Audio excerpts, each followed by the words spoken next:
ამერიკამ გაარკვია, როგორ გატეხოს ირანის რეჟიმი, მას შემდეგ, რაც თვეების განმავლობაში ბომბავდა, მოკლა უზენაესი ლიდერი და გაანადგურა მათი ბირთვული ობიექტები. მაგრამ რეჟიმი მაინც გადარჩა. ამერიკამ გადაწყვიტა რაღაც გენიალურზე გადაერთოს. ეხლა ისინი იყენებენ ეკონომიკურ სტრატეგიას, რომელიც თავად ირანმა გამოიგონა და დაამტკიცა, რომ მუშაობს. მაგრამ აი რა არის ფავარი? მეინსტრიმ მედიას რეალური ამბავი სრულიად გამოეპარა. ისინი გადამეტებულ ყურადღებას აქცევენ იმას, დაასანქცირებს თუ არა აშშ-ს ჩინეთს, მაშინ როცა ნამდვილი გეგმა ბევრად უფრო დახვეწილია. რეჟიმი უკვე აჩვენებს დაშლის ნიშნებს და ისინი მხოლოდ ახლა იწყებენ, რადგან ეს გეგმა შესაძლოა მართლა იმუშაოს. მოდი დავიწყოთ. მოგესალმებით გადაცემაში ახლო აღმოსავლეთის გეოპოლიტიკა ახსნილი. ეს სტრატეგიის ცვლილება საოცარია. აი აქედან ვიწყებთ. 6 თვის განმავლობაში აშშ და ისრაელი სამხედრო სტრატეგიას მისდევდნენ ირანის წინააღმდეგ. მათ ათასობით ტონა საბრძოლო მასალა ჩამოაგდეს ქვეყნის მასშტაბით სამიზნეებზე. მათ მოკლეს უზენაესი ლიდერი ალი ხამენეი საწყის დარტყმებში. გაანადგურეს ძირითადი ბირთვული ობიექტები, სამხედრო ობიექტები, ელექტროსადგურები და სარდლობის ცენტრები. და ამ დარტყმებმა ირანს მართლაც სერიოზული ზიანი მიაყენა. დააზიანა მათი სამხედრო შესაძლებლობები, მაგრამ ტერორისტული რეჟიმი არ დაამარცხა. რეჟიმმა ადაპტაცია მოახდინა. გაამკაცრა კონტროლი. რადიკალური ელემენტები კიდევ უფრო გაძლიერდნენ და ახალმა უზენაესმა ლიდერმა შეძლო ხელისუფლების ხელში ჩაგდება.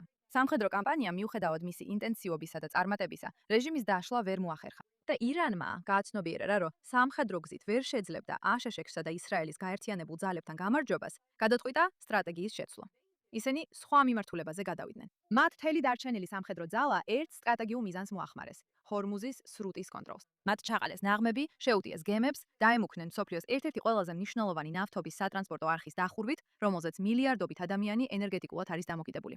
და ეს იმუშავა, რადგან მათ რაღაც კარგად ესმოდათ. მათი შემუშავებული სტრატეგია რეალურ ეკონომიკურ ზეწოლას ახდენდა აშშ-ზე. მან პრეზიდენტი ტრამპი აიძულა გამკლავებოდა ნავთობის ფასების მკვეთრ ზრდას, შეშფოთებულ მოკავშირეებს, ეკონომიკურ გაურკვევლობას, რომელიც გლობალურ ბაზრებსა და ასევე აშშ-ს ბაზრებსაც მოედო. ირანს არ სჭირდებოდა ამერიკული სამხედრო ძალის დამარცხება, რაც შეუძლებელი იყო. მათ უბრალოდ აიძულეს ამერიკული ეკონომიკა ეგრძნოთ კივილი, რათა ამერიკელები ტრამპს უკან დახევაზე დაეთანხმებინათ. ამან ყველასთვის, ვინც ამას ადევნებდა თვალს, რაღაც ძალიან მნიშვნელოვანი დაამტკიცა.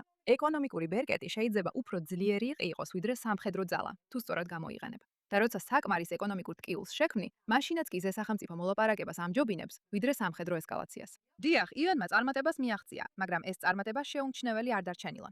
და ახლა ტრამპის ადმინისტრაციამ გადაწყვიტა ზუსტად იგივე სტრატეგია გამოიყენოს, მაგრამ ირანის წინააღმდეგ. საფინანსო მინისტრმა სკოტ ბესენტმა გამოაცხადა ოპერაცია ეკონომიკური გარიყვა, ეკონომიკური გამოკური კამპანია, რომელიც მიზნად ისახავს ირანის რეჟიმში დოლარის ნაკადების სისტემატურად შეწყვეტას. ტრამპმა თავად უწოდა ამას ყველაზე გამანადგურებელი ეკონომიკური ოპერაცია, რაც კი ოდესმე განხორციელებულა რომელიმე ქვეყნის წინააღმდეგ. და ეს ძალიან კარგი გეგმაა. რა თქმა უნდა, მას აქვს სერიოზული ნაკლოვანებები, რომელთაც მალე განვიხილავთ, მაგრამ გასაკვირია, რომ ეს არ არის ის რეალური ნაკლოვანებები, რაზეც მედია გესაუბრებათ. რადგან ტრადიციულ მედიას ეს საკითხი სრულიად არასწორად აქვს გაგებული. ყველა მათგანი შეპყრობილია იმაზე ფიქრით, დააწესებს თუ არა აშშ-ში სანქციებს ჩინეთზე და ყვება თუ არა ჩინეთი ამერიკულ ზეწოლას, რაზეც ჩინეთმა უკვე განაცხადა, რომ არ გააკეთებს. მაგრამ სწორედ ეს დებატია, რომელიც მთლიანად დომინირებს ახალ ამბებში. იმის გასაგებად, თუ რატო აცდენს ეს დებატი რეალურ ამბავს, უნდა გაიგოთ ერთი ფაქტი.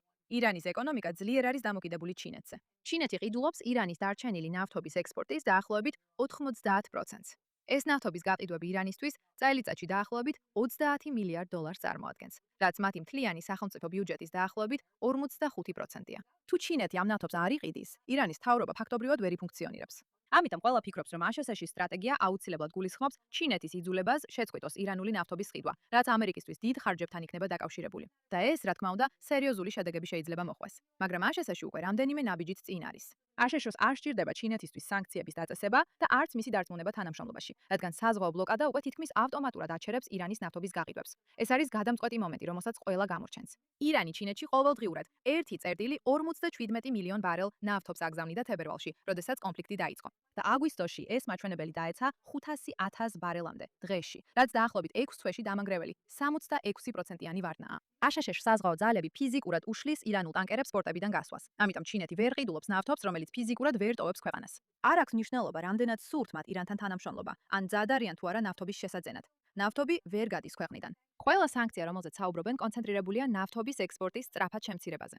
და ეს შემცირება უზარმაზარი ფაქტორია იმ ეკონომიკურ ზეწოლაში, რომელსაც ირანი უკვე განიცდის.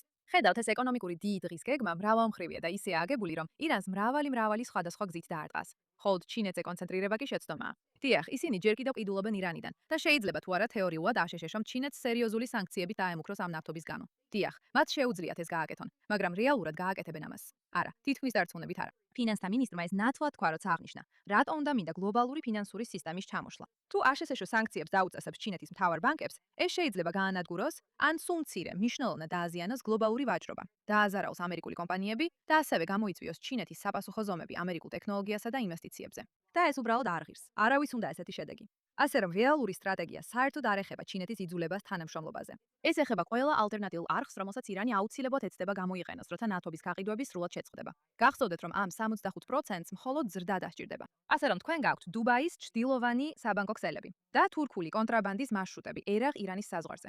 რუსული ფინანსური ქსელები, რომლებიც ფულს არატრადიციული არხებით გადაადგილებენ და ვენესუელის ბარტერული შეთანხმებები, სადაც ქვეყნები ტრადიციული ფინანსური სისტემების მიღმა საქონელს ცვლიან.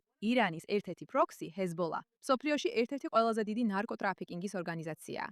და როგორ ფიქრობთ, სად მიდის ეს მთელი ფული? ეს ის ფულია, რომლის დასანქცირებასაც ოპერაცია ეკონომიკური გარიყულებით ცდილობს. და სწორედ ამიტომ შეიძლება ეს მართლაც იმუშაოს. ბლოკადა ძირითადი შემოსავლის წყაროს წვეთს. სანქციები ყველა სხვა კარს ხურავს. და თუ ბლოკადა ვერ შეაჩერებს მთელ ნავთობს, დანარჩენი ყველაფერი მაინც მნიშვნელოვანია. ამ ოპერაციის შედეგი ნათელია. ეს რეჟიმის დამხობას ემსახურება. ეს არის ერთადერთი გზა, რომ აშშ-მ შეაჩეროს ირანის რეჟიმის ტერორიზმი. მაგრამ კარგი ამბავიც მაქვს. ეს არ არის ამერიკის მიერ ირანელი ხალხის ნების საწინააღმდეგოდ რეჟიმის შეცვლის მცდელობა, რაც წარსულში ბევრჯერ წარუმატებლად დასრულდა მათთვის. არა კონკრეტულად ირანში, მაგრამ უმეტეს შემთხვევაში, როცა ამერიკას რეჟიმის შეცვლის ძალით მცდელობა ქონია, ეს კარგად არ დასრულებულა. ირანელი ხალხი თავად სურს ამ ცვლილების მოხდენა. მათზე გარედან ზეწოლა არ ხდება. ისინი თავად ცდილობენ ამის მიღწევას. და რატომ ვერ მოახერხეს ეს? ჩვენ ყველას გვახსოვს, როგორ გამოვიდნენ 2026 წლის იანვარში. ჩვეულებრივი ირანელები ქუჩებში, ქვეყნის სხვადასხვა ქალაქ-ქალაქში 10 წლეულების განმავლობაში სასტიკი რეპრესიების წინააღმდეგ, მთავრობის წინააღმდეგ, რომელმაც საკუთარი მოქალაქეები მოკლა, პოლიტიკური ოპონენტები დააპატიმრა და მართავდა სისტემური შიშითა და ძალადობით. და როდესაც ეს მასობრივად გააკეთეს, მთავრობის პასუხი სრულიად სასტიკი იყო. შეფასებებით, მხოლოდ 2 ღამეში დაახლოებით 40,000 ადამიანი დაიღუპა. რეჟიმმა მთელი ქვეყნის მასშტაბით ინტერნეტი კვირების განმავლობაში სრულად გათიშა და დემონსტრანტები სასამართლოს გარეშე დახვრიტა. ირანის რევოლუციურმა გვარდიამ ხალხი პირდაპირ ქუჩებში ნადირობდა. რეალობა ნათელია და უარყოფა შეუძლებელია. ირანის ხალხს ამ რეჟიმის დამხობა მარტო არ შეუძლია, მიუხედავად იმისა, რამდენად მამაცები არიან ისინი და რამდენად ძლიერ სურთ ცვლილება. ირანის რევოლუციური გვარდია მსოფლიოში ერთ-ერთი ყველაზე ძლიერი სამხედრო და უსაფრთხოების ორგანიზაციაა. ის იდეოლოგიურად ერთგულია რეჟიმის, ძლიერ შეიარაღებულია და უმოწყაოდ მზადაა ძალა გამოიყენოს საკუთარი მოსახლეობის წინააღმდეგ. შეერთებულმა შტატებმა და ისრაელმა უკვე სცადეს ირანის რევოლუციური გვარდიის გატეხვა 6-თვიანი მასიური სამხედრო ძალის გამოყენებით. მათ უმაღლესი ლიდერი რამდენიმე წუთში მოკლეს, გაანადგურეს ბირთვული ობიექტები და სამხედრო ბაზები.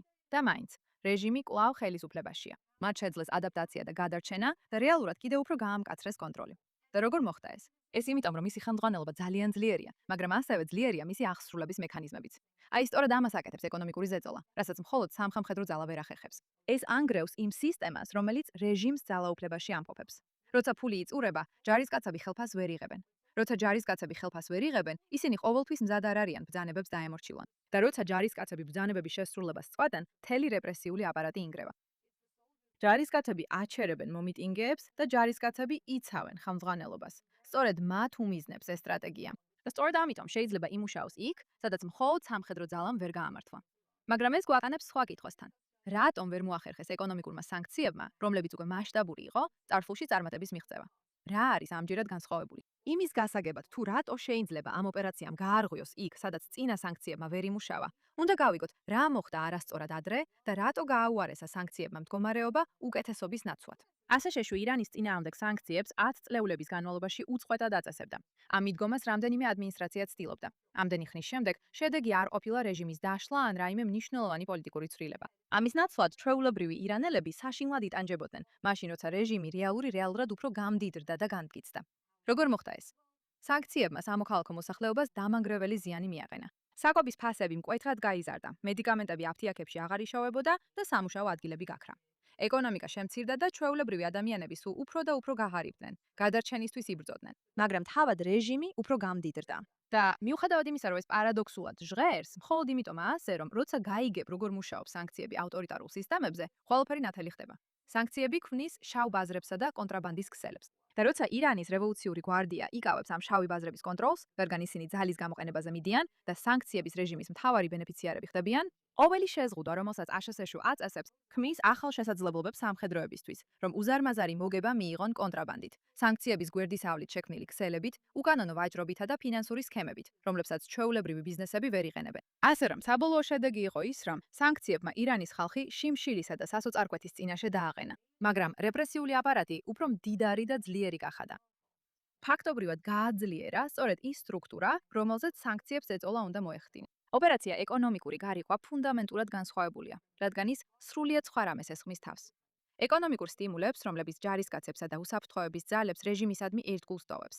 ეს არის ის, რაც მთელ სტრატეგიას ამოძრავებს. მიუხედავად იმისა, რომ ირანის ისლამური რევოლუციის გუშაქთა კორპუსის ჯარისკაცები ნამდვილად იდეოლოგიურად ერთგულნი არიან ისლამური რევოლუციისა და რეჟიმის გადარჩენის, ისინი ბევრ შემთხვევაში პრაქტიკულად ეკონომიკური სტიმულებითაც მოქმედებენ. მათ ძალიან კარგ ხელფასებს უხდიან. მათ აქვთ ცდომა შავ ბაზარზე არსებულ საქონელსა და სამომხმარებლო პროდუქტებზე, რომლებზეც ჩვეულებრივ მოქალაქეებს ცდომა არ აქვთ. ისინი იღებენ სტატუსსა და პრივილეგიებს საზოგადოებაში და მათი ოჯახები უზრუნველყოფილნი არიან და დამოკიდებულნი არიან მათ სამხედრო შემოსავალზე.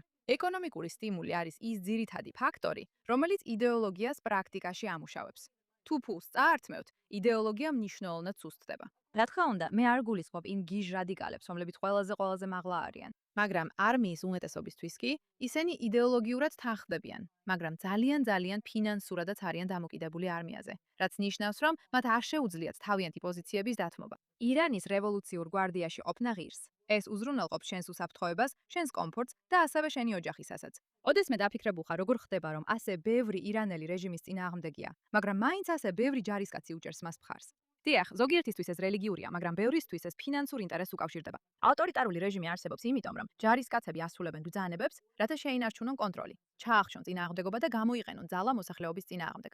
მაგრამ რატომ ასრულებენ ისინი ამ ბრძანებებს? ზოგი ამას შიშის გამო აკეთებს, რა თქმა უნდა, მაგრამ ბევრისთვის მთავარი მიზეზი ეკონომიკური სტიმულია, ხელფასები, სარგებელი და სტატუსი. და როცა ფულს მთლიანად ართმევ და უზარმაზარ სტიმულს ართმევ, რომელიც თელ სისტემას ამუშავებს, მშიერი ჯარისკაცები, ბედნიერი ჯარისკაცები არ არიან. ეს არის ოპერაცია ეკონომიკური გარიყვა, თავარი აზრი. ის უბრალოდ არ ცდილობს ტანჯვა გამოიწვიოს აბსტრაქტული გზით, საკვების ყიდვას რომ ართულებს. ის მიზანმიმართულად ესხმის თავს ეკონომიკურ მექანიზმებს, რომლებიც ჯარისკაცებს ერთგულს ტოვებს და რეპრესიის აპარატს ყოველდღიურად ამუშავებს. როცა ჯარისკაცი ხელფასს ვერ იღებს, როცა მისი ოჯახი მშიერია, როცა მას აღარ შეუძლია შეინარჩუნოს ის სტატუსი, პრივილეგიები და საქონელზე წვდომა, რაც ადრე უბიძგებდა, დაემორჩილებინა ბრძანებები. მისი მზადყოფნა შეასრულოს რეჟიმის ბრძანებები იწყებს რღვევას. და ის ბრაზდება რეჟიმზე. აი რატო არის ოპერაცია ეკონომიკური გარიყული ფოკუსირებული ფულზე, როგორც მთავარ მიზანზე? არა იმისთვის, რომ ირანის ხალხს მეტი ტანჯვა და სასჯელი მოუტანოს, არამედ იმისთვის, რომ კონკრეტულად დაანგრიოს ეკონომიკური საფუძველი, რომელიც რეპრესიული აპარატის ფუნქციონირებას უზრუნველყოფს და რეჟიმს კონტროლის შენარჩუნების საშუალებას აძლევს. თუ ჯარისკაცები გადავლენ, ხალხიც გადავლენ და მაშინ რეჟიმი შეიძლება დაინგრეს. ირანის მთავრობის შემოსავალი ნავთობის ექსპორტიდან მოდის. ომამდე ირანი დღეში დაახლოებით 2 მილიონ ბარელ ნავთობს ექსპორტირებდა, რაც წელიწადში დაახლოებით 57 მილიარდ დოლარს შეადგენს. რაც მთავრობის მთლიანი შემოსავლის დაახლოებით 55%-ს წარმოადგენს, ეს არის საფუძველი ყველაფრის, რასაც რეჟიმი აკეთებს. მაგრამ აშშ-მ საზღვაო ბლოკადა დააწესა. 2026 წლის აგვისტოში ეს ექსპორტი კატასტროფულად შემცირდა და დღეში დაახლოებით 300,000 ბარელს შეადგენს. ეს არის 85%-იანი ვარდნა, სულ რამდენიმე თვეში. ამ ნავთობის შემოსავლის გარეშე, რომელიც მთავრობის ბიუჯეტში შედიოდა, რეჟიმს აღარ შეუძლია ჯარისკაცების ხელფასის გადახდა, ვეღარ ინარჩუნებს სახელმწიფო კონტროლის აპარატს და ვეღარ ფუნქციონირებს როგორც ნამდვილი მთავრობა. ეხლა, როგორც თქვი, დარჩა კიდევ 45%. ირანის ეკონომიკა უკვე მძიმე კრიზისშია, რაც ნიშნავს, რომ რეჟიმი უკვე დაუცველია და ვალუტა სრულად ჩამოიშალა. რეალი დაახლოებით 1 წლის წინ 1 დოლარისთვის მილიონ რეალად ღირდა. და ახლა აგვისტოში ის 2 მილიონი რიანია 1 დოლარზე, რაც ნიშნავს, რომ ყველაფერი, რაც ირანს სხვა ქვეყნებიდან შემოაქვს, ორჯერ უფრო ძვირი გახდა. საკვების ინფლაცია წლიურად 87%-ს აღწევს, რაც ნიშნავს, რომ საკვების ფასები ერთ წელიწადში ფაქტობრივად ორმაგდება. ხალხი მთლიანად წყვეტს ხორცისა და ხილის მოხმარებას, რადგან უბრალოდ ვეღარ იძენს მათ და ამას თავად ირანელი ხალხი ამბობს. მთავრობის საკვები კუპონი, რომელიც ადამიანებს გადარჩენაში უნდა დაეხმაროს, თვეში მხოლოდ დაახლოებით 6 დოლარს უდრის. ქვეყნის მასშტაბით ბენზინგასამართ სადგურებს საწვავი ფაქტობრივად ეწურებათ, ხოლო ელექტროენერგია რეგულარულად ნაწილდება და ითიშება. წყლის დეფიციტი სრულიად ჩვეულებრივი მოვლენაა. მედიკამენტები აფთიაქების თაროებიდან ქრება, რადგან ფარმაცევტულ კომპანიებს არ აქვთ საჭირო უცხოური ვალუტა მედიკამენტების შემოსატანად. უმუშევრობა დამანგრეველია. სამუშაო ასაკის ირანელთა მხოლოდ 1/3 მუშაობს რაიმე ფორმით. წინა აჯანყების დროს რეჟიმის წინააღმდეგ მდგომარეობა უკვე მძიმე იყო.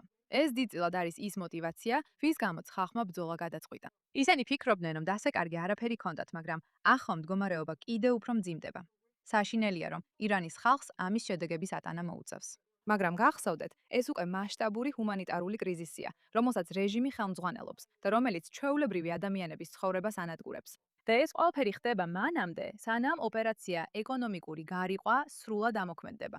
დიახ, ირანის ხალხი დაზარალდება, მაგრამ ისინი უკვე იტანენ ტანჯვას. და ეს არის შანსი, რომ რამე შეიცვალოს. ეს ოპერაცია ძირითადად რეჟიმის წინააღმდეგ არის მიმართული. ფაქტი, რომ რეჟიმი უკვე ესეთ სუსტ მდგომარეობაშია, რომ ხალხი უკვე ამდენს იტანჯება და რომ ეკონომიკური ზეწოლა უკვე არსებობს, ამ დონეზე ეს ნიშნავს, რომ ოპერაცია შეიძლება კიდევ უფრო გააძლიეროს უკვე არსებული ზეწოლა.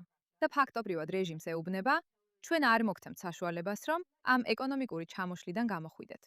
ჩვენ სისტემატურად ვიზრუნებთ იმაზე, რომ ეკონომიკური გაუარესება გაგრძელდეს, მანამ სანამ რეჟიმი არ დაეცემა. მაშ, რა არის რეალური სანქციები? უმეტესობა საინფორმაციო არხებისა სათანადოდ არ ახსნის, როგორ მუშაობს რეალურად აღსრულების მექანიზმები. და დიახ, ბევრი რამ საიდუმლოდ ინახება. მაგრამ ამას გარდა, მათ თქვენთვის არც კი აუხსნეს აშშ-ს საზღვაო ბლოკადის შესახებ. მაშ, როგორ შეგიძლიათ თავიდანვე ენდოთ მათ? აშშ-ს საზღვაო ძალები, როგორც ვიცით, ფიზიკურად და ურად და აქტიურად უშლის ხელს ირანული ნავთობის ქვეყნიდან გასვას. ყოველდღიურად ატარებს ოპერაციებს ირანული ტანკერების შესაჩერებლად და დასაკავებლად. ამერიკული სამხედრო გემები აქტიურად პატრულირებენ ჰორმუზის სრუტესა და ირანის მიმდებარე წყლებს. და როდესაც ირანული ნავთობის ტანკერები ცდილობენ ირანის წყლების დატოვებას, გემები აჩერებენ მათ, ადიან ბორცზე, ართმევენ ტვირთს და აბრუნებენ გემებს, მანამ სანამ ისინი საერთაშორისო წყლებში გავიდოდნენ. ეს არის მთავარი მიზეზი იმ სერიოზული ეკონომიკური სირთულეებისა, რომლებიც უკვე აქვს ირანს. და რა თქმა უნდა, ბლოკადა ყველაზე ძლიერად აზიანებს ქვეყნის ფავარ შემოსავლის წყაროს. მაგრამ ოპერაცია ეკონომიკური გარიყვა ბევრად მეც მოიცავს, ვიდრე უბრალოდ ბლოკადას. ის მოიცავს კონკრეტულ მიზან მიმართულ სანქციებს, რომლებიც ეტაპობრივად და ირანისთვის კრიტიკულ ეკონომიკურ სექტორებში ამოქმედება. აშშ-ის ფინანსთა სამინისტრომ ოფიციალურად განსაზღვრა 5 კრიტიკული სექტორი, სადაც ახლა შეუძლია დააწესოს სანქციები ნებისმიერ უცხო პირს ან კომპანიას, რომლებიც ამ სექტორებში საქმიანობენ, მიუხედავად იმისა, მსოფლიოს რომელ ქვეყანაში იმყოფებიან ისინი. პირველი სექტორია ციფრული აქტივები და კრიპტოვალუტა, რომელსაც ირანი იყენებს სანქციების თავიდან ასაცილებლად და ფულის ტრადიციული საბანკო სისტემის გარეთ გადასატანად, რომლის მონიტორინგიც აშშ-ს შეუძლია. მეორე სექტორია ტექნოლოგიები, მათ შორის ორმაგი დანიშნულების ტექნოლოგიები, რომლებიც შეიძლება გამოიყენონ ირანის სამხედრო შესაძლებლობების იარაღის პროგრამების მხარდასაჭერად. მესამე სექტორია ოქრო, რომელიც რეჟიმისთვის არის მთავარი დაცვა ვალუტის სრული კოლაფსისგან და ასევე ის გზა, როგორ ინარჩუნებენ ავტორიტარული რეჟიმები სიმდიდრეს, როდესაც მათი ვალუტა ფაქტობრივად უფასურდება. მეოთხე სექტორია ავიაცია, რომელიც გამოიყენება იარაღისა და სამხედრო პერსონალის რეგიონში პროქსი ჯგუფებისთვის გადაყვანისთვის. მეხუთე სექტორია საზღვაო გადაზიდვები, მათ შორის ირანის ჩრდილოვანი ფლოტი, რომელიც სპეციალურად არსებობს იმისთვის, რომ ნავთობი არაოფიციალური არხებით გადაიტანოს, მაშინ, როდესაც ჩვეულებრივი კომერციული გადაზიდვები მიუწვდომელია. ამ სექტორებიდან თითოეული წარმოადგენს სხვადასხვა გზას, რომლითაც ფული ირანში შედის, ან რეჟიმი ინარჩუნებს ძალაუფლებას და თითოეულზე დაწესებული სანქციები სხვადასხვა მიმართულებას კეტავს. იმის დასამტკიცებლად, რომ ეს რეალურია და არა მხოლოდ რიტორიკა, საფინანსო სამინისტრომ დაუყოვნებლივ სანქციები დააწესა თითქმის 60 სუბიექტზე, ფიზიკურ პირზე და გემზე, რომლებიც ბირთვული შესყიდვების ქსელებში, კიბეროპერაციებში, ინფრასტრუქტურასა და ნავთობის ტრანსპორტის ტრამვის მიწოდების ჯაჭვებში მონაწილეობენ. მნიშვნელოვანია, რომ ეს სანქციები კონკრეტულ მიწოდების ჯაჭვებს ეხება, ჰონგ-კონგის, ჩინეთის, არაბთა გაერთიანებული საამიროებისა და სინგაპურის გავლით. ეს აჩვენებს, რომ სტრატეგია არც ბუნდოვანია და არც უბრალოდ დუბაის მიმართ მუქარა. ის ასახელებს კონკრეტულ ბანკებს, კონკრეტულ კომპანიებს, კონკრეტულ სავაჭრო მარშრუტებს, რომლებიც აშშ-ს ცნობით გამოიყენება ფულისა და საქონლის გადასატანად. შეტყობინება ასეთია. ჩვენ ზუსტად ვიცით, როგორ მუშაობს თქვენი სისტემა. ჩვენ ვიცით, რომელი კონკრეტული კომპანიები, რომელ კონკრეტულ ქვეყნებში უწყობენ ხელს თქვენს ვაჭრობას და ჩვენ მათაც კონკრეტულად უმიზნებთ. რაც ამ კამპანიას ყველა სხვა სანქციების კამპანიისგან გამოარჩევს, ის არის, რომ ეს ეტაპობრივად მუშაობს და არა ერთდროულად ყველას შავ სიაში შეყვანით. მაგალითად, თქვათ თქვენ იცით, რომ დუბაიში ვიღაცა ეხმარება ირანს ოქროს ექსპორტში. თუ თქვენ აცხადებთ, რომ უბრალოდ დუბაის დაუწესებთ სანქციებს, ეს ძალიან ბუნდოვანი, მასშტაბური და რთულია და თქვენ უბრალოდ ქვეყანას შავ სიაში შეიყვანთ. მაგრამ თუ კონკრეტულად იმ ქვეყანას მიადგებით და დააფიქსირებთ, რომ ეს ადამიანები უკვე იდენტიფიცირებულნი არიან, მიზანში მოხვედრა ბევრად უფრო მარტივია. მაგალითად, შეხედეთ პირველ ეტაპს. ამ ოპერაციის პირველი ეტაპი უკვე შესრულებულია. ის ამოიცნობს საკვანძო არხებს და ასახელებს საწყის სუბიექტებს, რომლებიც ირანთან თანამშრომლობენ. მეორე ეტაპი, რომელიც ახლა მიმდინარეობს, ქვეყნებს აძლევს განსაზღვრულ ვადებს ირანთან ვაჭრობის შესაჩერებლად, ჩუმ დიპლომატიას კონკრეტული ვადებით. ისინი საჯაროდ ასახელებენ მათ და ეუბნებიან, უმჯობესია მალე შეწყვიტოთ, თორემ რაღაც მოხდება, რაც მესამე ეტაპზე გადადის. ამ ეტაპზე ასახელებენ იმ სუბიექტებს, რომლებიც მოთხოვნებს არ ემორჩილებიან და აშშ-ის ფინანსური სისტემიდან უნდა გამოირიცხონ. ისინი დაკარგავენ დოლარზე, ბანკებზე და ბაზრებზე წვდომას. თუ ირანთან საქმიანობას განსაზღვრულ ვადაში არ შეწყვეტთ, მას შემდეგ რაც უკვე გამოგავლინეთ, დაკარგავთ წვდომას აშშ-ის ეკონომიკაზე. და შემდეგ, რა თქმა უნდა, მეოთხე ეტაპი გადადის მეორეულ სანქციებზე, სადაც სხვა ქვეყნებით ხნებით, რომლებიც აღნიშნულ სუბიექტებთან ვაჭრობენ, ასევე ექვემდებარებიან სანქციებს, რაც ჯაჭვურ ეფექტს ქმნის. ამიტომ თქვენ მხოლოდ დუბაიში არსებულ კონკრეტულ კომპანიას კი არ დაუმიზნებთ, არამედ ნებისმიერ სხვა კომპანიასაც, რომელსაც ოდესმე ქონია ურთიერთობა იმ დუბაის კომპანიასთან, აღარ ექნება წვდომა აშშ-ში დოლარზე და სხვა მსგავს სერვისებზე. ეს დამაჯერებელი არგუმენტია. წინა სანქციების უმეტესობა ყველას ერთდროულად შავ სიაში აყენებდა, რაც შავ ბაზრებსა და ალტერნატიულ სისტემებს ქმნიდა. ეს მიდგომა ქვეყნებს არჩევანსა და რეალურ შედეგებს აძლევს. ის სისტემატურად კეტავს ყველა კარს, სანამ ფული რეჟიმამდე მისასხვალ გზას ვეღარ იპოვის. ირანის რეჟიმი უკვე შიგნიდან იშლება. მოჰამად ღალიბაფმა, პარლამენტის სპიკერმა და მთავარმა მომლაპარაკებელმა აღიარა, არ აქვს მნიშვნელობა რამდენი სამხედრო ძალა გვყავს. თუ ხალხი მშიერია და ფინანსური ბრუნვა და ეკონომიკური ზრდა არ გვაქვს, ვერ გავძლებთ. ეს ციტატაა. პრეზიდენტმა შესთავაზა, რომ ირანმა დღესვე უნდა დაასრულოს ომი, სანამ ისინი ძლიერებისა და ღირსების პოზიციაში არიან, რაც ნიშნავს შეთანხმების მიღწევას მანამდე, სანამ ყველა ბერკეტს დაკარგავენ. ცენტრალური ბანკის გუბერნატორმაც კი აღიარა, რომ ნავთობის ექსპორტს აღარ ვახორციელებთ. ამერიკელებმა ჩვენი სავალუტო რეზერვები გაღინეს. ამ რეჟიმის ოფიციალური პირები ამბობენ, რომ არსებული გზა არამდგრადია და ეს ამტკიცებს სტრატეგიის ძირითად თეორიას. თუ რეჟიმს შიდა ზეწოლების გამოყენებით გატეხავ და ზომიერებს მისცემ არგუმენტებს, რომლითაც ისინი შეძლებენ გაიმარჯვონ რადიკალებზე, რომლებიც უსასრულოდ ბრძოლას აპირებენ, ისტორიულად რეჟიმები სწორედ ასე იცვლებიან, შიდა გახლეჩით და არა გარე ზეწოლით. ოპერაცია ეკონომიკური გარიყვის დაწყებამდე ტრამპის ადმინისტრაცია დიპლომატიას მიმართავდა. ყველას ხსმენია 60 დღიანი ცეცხლის შეწყვეტის შესახებ მიმდინარე მოლაპარაკებებზე. სანქციების შემსუბუქების შესაძლებლობით და ირანი ამ მოლაპარაკებების განმავლობაში რეალურად უფრო ფართო კონფლიქტისთვის ემზადებოდა.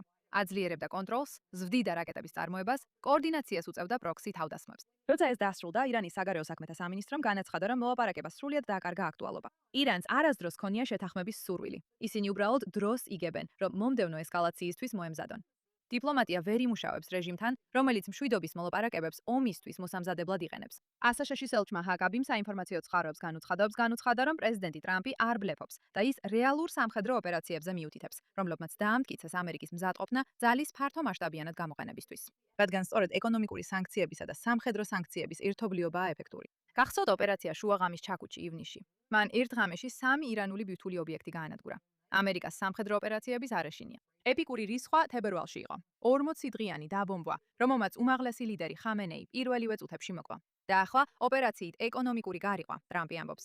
ჩვენ უკვე ვაჩვენეთ სამხედრო ძალა. მოგეცით მოლაპარაკების შანსი. თქვენ უარი თქვით. ეხლა უბრალოდ სისტემატურად დავახშობთ თქვენს ეკონომიკას და თუ კურსს არ შეცვლით, ისე ძალას გამოვიყენებ. ამ ეტაპზე სამხედრო დარტყმები სიმბოლურია. რეჟიმებს შეუძლიათ აღდგენა, ადაპტაცია და გამოჯანმრთელება. 6 თვიანი 10 წლეულების განმავლობაში ყველაზე მძიმე დაბომბების შემდეგ ირანის რეჟიმი ჯერ კიდევ ძალაუფლებაშია, მაგრამ ეკონომიკური კოლაფსი არსებობის საკითხია, რადგან ეკონომიკას, რომელიც არ არსებობს, ვერ აღადგენ.